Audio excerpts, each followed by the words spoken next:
Radhe Radhe everyone. माँ लक्ष्मी की कृपा आप पर सर्वदा बनी रहे।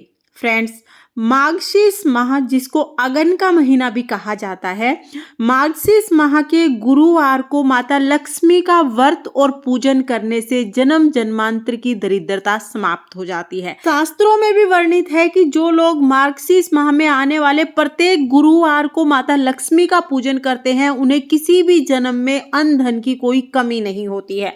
तो आप भी मार्गशीर्ष माह में आने वाले गुरुवार को माता लक्ष्मी का पूजन जरूर जरूर करें। अभी मार्गशीर्ष माह शुरू हो गया है और 30 नवंबर को पहला गुरुवार है, तो 30 नवंबर के दिन आप माता लक्ष्मी का व्रत और पूजन अवश्य करें। माता लक्ष्मी का पूजन हमें इस दिन कैसे करना है, इसकी बहुत ही सरल विधि आज की वीडियो में मैंने शेयर की है। तो चलिए वीडियो शुरू करते हैं। देखिए, गुरुवार के दिन बहुत ज़्यादा डीप क्लीनिंग नहीं की जाती है, लेकिन माता लक्ष्मी वहीं पर वास करती हैं जहां पर साफ सफाई होती है। तो बुधवार के दिन ही आप घर को अच्छे से साफ कर लीजिएगा। गुरुवार के दिन सिर्फ हमें नॉर्मल सफाई करनी है, जैसी हम रोजाना करते हैं। उसके बाद हम एक चौकी लगा लेंगे। चौकी या पटड़ा रखकर उस पर लाल रंग का आसन हमें बिछाना है। फिर हम यहाँ पर चावल रखेंगे।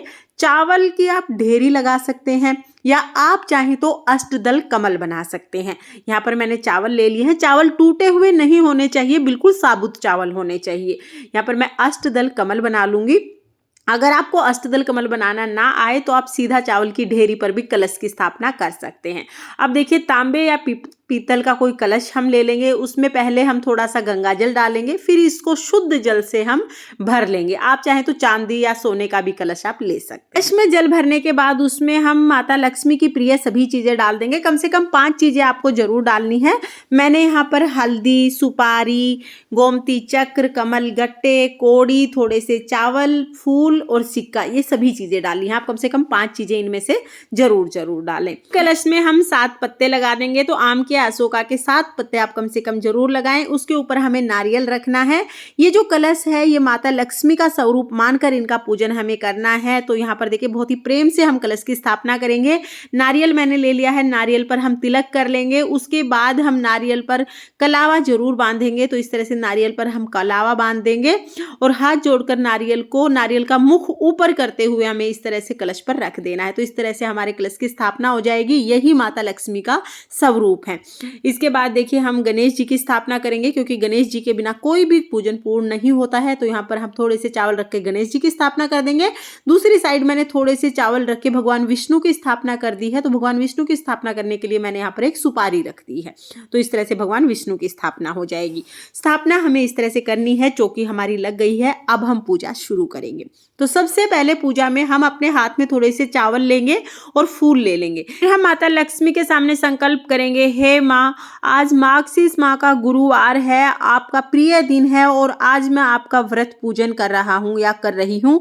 आप मेरा पूजन स्वीकार करें और मेरी मनोकामनाओं को पूर्ण करें, मेरे घर में स्थायी वास करें। ये कह के हम चावल और फूल कलश के चरणों में छोड़ देंगे। तो माता लक्ष्मी के चरणों में छोड़ देंगे। उसके बाद देसी घी का हमें दीपक जलाना है। दीपक जला के सबसे पहले हम लोग शुद्धिकरण करेंगे, यानी भाव रूप में सभी को स्नान करा देंगे। तो यहाँ पर जल के छींटे लगाकर भाव रूप में सभी को मैंने स्नान करा दिया है। स्नान कराने के बाद सभी को वस्त्र धारण कराएंगे। तो यहाँ पर कलावा समर्पित कर दिया है, गणेश जी को कलावा समर्पित कर दिया, जनेऊ समर्पित कर दिया। उसके बाद हम भगवान विष्णु को कलावा और जनेऊ समर्पित कर देंगे। इसके बाद माता लक्ष्मी को हम यहाँ पर लाल रंग की चुनरी समर्पित करेंगे। तो जो कलश है वो माता लक्ष्मी का स्वरूप है, इनको हम चुनरी समर्पित कर देंगे। सभी को हम यहाँ पर रोली से, चंदन से तिलक करेंगे और जो कलश है वहां पर हम स्वास्तिक बना देंगे। और देखिए, गुरुवार के दिन जब आप पूजन करेंगे तो सबसे पहले आपको अपनी दहलीज पर माता लक्ष्मी के चरण बनाने हैं। दहलीज पर दोनों साइड दीपक जलाना है। उसके बाद आपको कलश की स्थापना करके यहाँ पर कलश का पूजन करना है। तो पहले दहलीज पर आप एक बार माता लक्ष्मी के चरण जरूर बनाना। चरण बनाने का मतलब होता है माता लक्ष्मी को आपने अपने घर में आमंत्रित कर दिया है। तो पहले चरण बना के दहलीज पर दीपक जला देंगे। उसके बाद फिर हम चौकी पर दीपक जला के पूजन करेंगे, तिलक कर देंगे, उसके बाद फूल समर्पित कर देंगे। और कलश को हमें माला जरूर समर्पित करनी है, ये माता के गजरे के रूप में होती है, तो यहाँ पर हम माला चढ़ा देंगे। इसके बाद इत्र हमें जरूर लगाना है। माता लक्ष्मी की जब भी पूजा की जाती है ना, बड़े भव्य तरीके से पूजा की जाती है, तो इत्र आप जरूर लगाइएगा, क्योंकि लक्ष्मी माता को बहुत प्रिय है। फिर हम लक्ष्मी माता को श्रृंगार का सामान समर्पित करेंगे। तो देखिए, मार्गशीर्ष माह में 4 गुरुवार आएंगे, आप किसी भी गुरुवार को लक्ष्मी माता को श्रृंगार का सामान समर्पित कर सकते हैं। एक बार ही हमें ये श्रृंगार का सामान समर्पित करना है। 4 गुरुवार आएंगे, 4 में से किसी भी गुरुवार को आप ये सामान माता को स्पर्श करा के चौकी के ही पास रख दें। बाद हम लक्ष्मी माता को भोग समर्पित करेंगे। तो लक्ष्मी माता को खीर अति प्रिय है, खीर का भोग आप जरूर लगाएं। अगर खीर ना बना पाए तो किसी भी मिठाई का भोग आप लगा सकते हैं। तो यहाँ पर हम खीर का भोग माता लक्ष्मी को समर्पित कर देंगे। उसके साथ ही आप कोई भी ऋतु फल ले सकते हैं, कोई भी ड्राई फ्रूट्स आप ले सकते हैं। तो यहाँ पर पंचमेवे का भोग मैं समर्पित कर दूंगी, तो आप अपनी श्रद्धा के अनुसार कोई भी भोग समर्पित कर सकते हैं। फिर हम पान समर्पित करेंगे। तो पान के पत्ते पर सुपारी, पताशा, लौंग, इलायची रख के ये मैं समर्पित कर दूंगी। आपके पास अगर मीठा पान हो तो मीठा पान समर्पित कर दें, नहीं तो पान के पत्ते पर लौंग, इलायची, सुपारी और पताशा रख के ये भी समर्पित कर सकते हैं। तो मुख शुद्धि के लिए हम पान समर्पित यहाँ पर कर देंगे। माता लक्ष्मी के पूजन में पान जरूर समर्पित किया जाता है, तो आप पान जरूर समर्पित कीजिएगा। इसके बाद यथासंभव हम दक्षिणा समर्पित कर देंगे। इसके बाद हम 1 लोटा जल समर्पित कर देंगे और फिर मार्गशीर्ष माह के गुरुवार की हम कथा सुनेंगे। तो यहाँ पर हम गुरुवार को सुनी जाने वाली लक्ष्मी माता की कथा सुन लेंगे। उसके बाद फिर हमें आरती करनी है।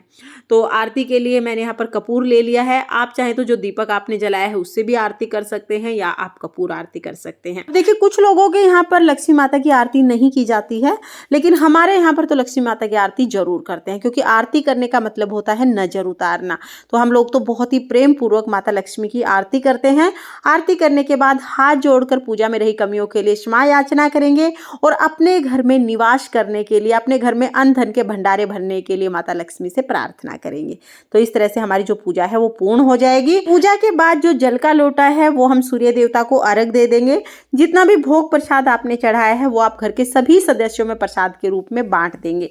चौकी हमें अगले दिन शुक्रवार को उठानी होती है। चौकी कैसे उठाएंगे, सारे सामान का हम क्या करेंगे, इसका सेपरेट वीडियो आपको मिल जाएगा। लिंक मैं आपको डिस्क्रिप्शन में दे दूंगी, आप वहां से देख लेना। और इस बार मार्गशीर्ष यानी अगन महीने का पहला गुरुवार 30 नवंबर को, दूसरा गुरुवार 7 दिसंबर, तीसरा गुरुवार 14 दिसंबर और चौथा जो गुरुवार होगा वो 21 दिसंबर को होगा।